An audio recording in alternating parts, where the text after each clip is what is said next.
Hello there! Welcome back to Color and Scribbles.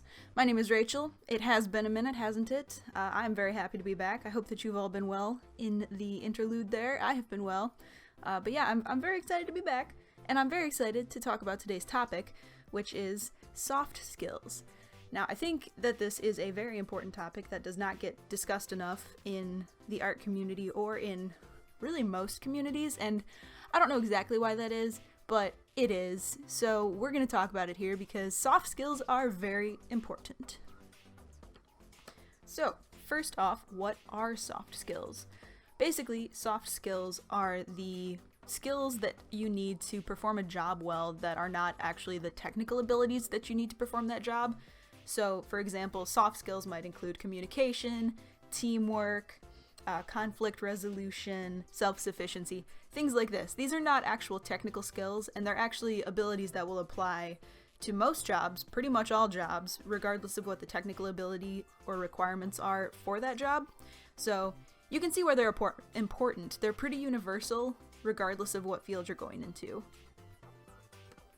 So before we go any farther, like I said, this is all just based on my experience so far, and I obviously don't have a ton of experience, and I also don't claim to have experience that represents everybody else's experience. There are some jobs where soft skills are not going to matter as much, but they are few and far between, and honestly, even if you find a job like that, having good soft skills will still help you do better and be better at that job. So, regardless of what your technical ability is, if you have soft skills, you're going to be more successful. So, that's why it's worthwhile to look into this, to work on improving yourself in these areas. Also, before we go any farther, I just want to address a misconception that you have to be like an extroverted, outgoing person in order to have good soft skills.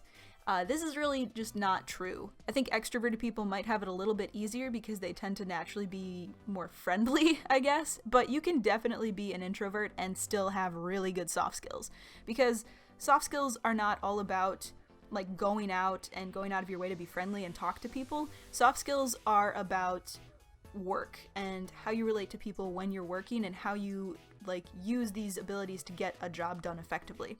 And part of that is being nice to people, but you don't have to be an extrovert to be nice to people.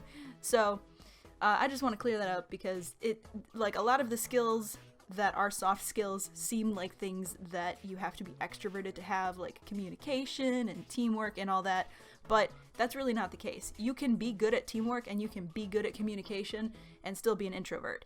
Even if you don't go out of your way in your free time to do those things, you can still be good at them when needed.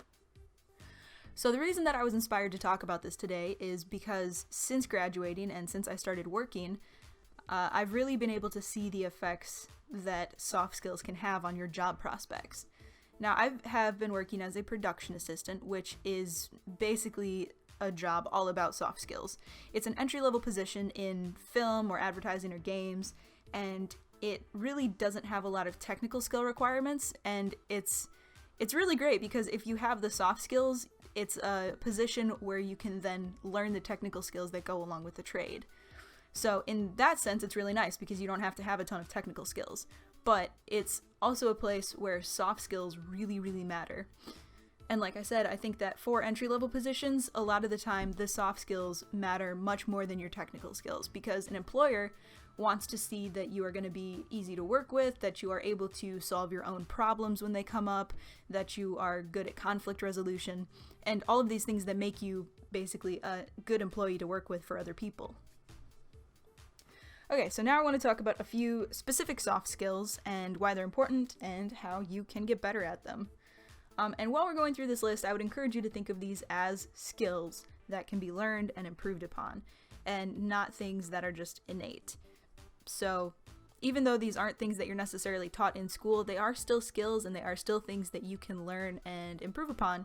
And if you do that, you will find better job prospects, and you will also find that you'll be better at the job once you get it. So with that, item number 1, communication. Communication is definitely probably the biggest soft skill that applies to the most jobs. It's useful in the most situations. And communication is both written and verbal communication, so you should be able to express your ideas clearly both in writing and also through words. Being an effective communicator makes you a much more valuable asset in almost any job and any situation. And the reason for that is because people need to know that they can count on you to communicate accurately and communicate effectively to other people. So if you are, relaying information to another person, or if you are communicating with like an outside client or an outside company, people need to know that they can count on you to have that information communicated correctly. Or if you are in a creative setting, people need to know that you are going to be able to express creative ideas in an effective and enthusiastic way so that people are able to understand the vision that you're trying to project. So yeah, communication, it might be an obvious one, but it's also probably the most important soft skill that you can develop. And if you think that you have poor communication skills, there are a lot of ways that you can work on that. One thing is to maybe try attending a program like Toastmasters, which is an extracurricular group that gives you the opportunity to basically improve your speech giving. And that might seem a little extreme, but if you are able to give speeches on the spot, and if you're able to improve those kinds of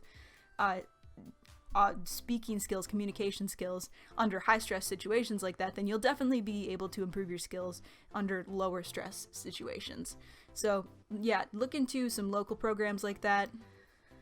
Another way to improve your communication skills, if you are still a student, is to take your writing classes very seriously.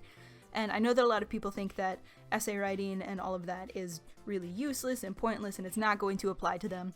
But the truth of it is that being able to formulate ideas and communicate those ideas clearly through writing is a skill that will translate into your day-to-day communications later on in life. Okay, now let's talk about something a little bit more off the beaten path when it comes to soft skills, and that is self-sufficiency and self-problem solving. And what I mean by that is the ability to, when you encounter a problem in a task, go solve that problem yourself. This is a skill that I think is pretty frequently overlooked when it comes to soft skills, and that might be because we focus pretty heavily on teamwork and collaboration and all of that. But having the ability to solve your own problems when you encounter them is just as important as those other skills. And now, there's a difference between solving your own problems and like obstinately not asking for help.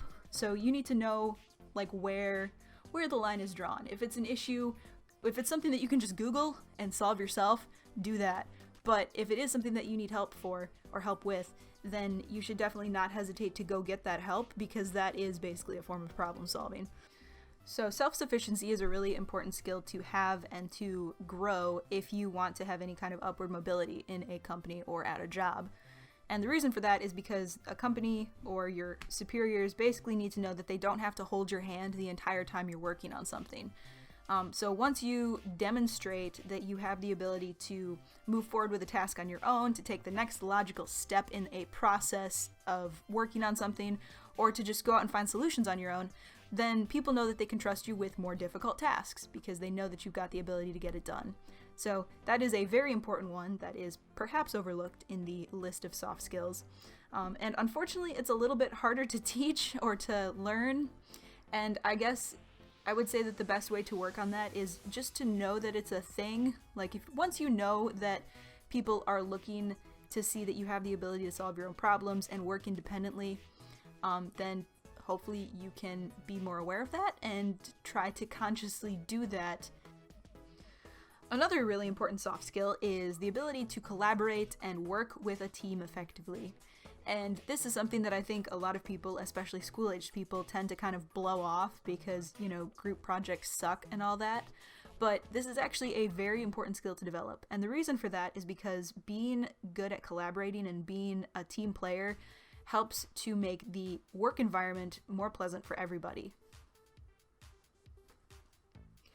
And basically, the main skill involved with being a good collaborator is putting the group ahead of your own emotional state. So basically it's the ability for you to think about the group project from the project standpoint and not just from your like personal misery standpoint, which is where I think most groups fail, because people get into an attitude where they're like, oh, this person like didn't do enough work and now I have to do more work and everything sucks and it's all about you. Whereas if you're a good collaborator, you're thinking about it from the group's success and you're thinking about the project's success, not just your personal vendetta or your personal misery because of the project. So that's a really good attitude to try to develop, because if you have a good attitude about it, you can kind of spread your good attitude to the rest of your group. And obviously communication is also very important here, but the biggest thing is just to try to have that attitude where you're thinking about the success of the project and not thinking so much about yourself and how it affects you. Okay, so another soft skill that is somewhat related to the last one is conflict resolution. And I think that this is probably one of the more difficult ones to master and to utilize on this list, because obviously if you are involved in a conflict, it's really hard to put aside your own feelings about it and be objective. Now, one thing that I think you can do is just try your best to prevent conflicts from arising in the first place. And if you have a good team player and collaborative spirit, then hopefully you will be avoiding most conflicts, because you'll be, thinking about the group first, not trying to let any personal injuries get in the way and things like that. But if something happens, if conflict is unavoidable for some reason, then having the ability to calmly and effectively take care of that conflict is a very valuable skill, because it is hard for a lot of people. So yeah, if you have the ability to make sure that everybody is walking away from a conflict feeling resolved in some way, then that's great. That's awesome.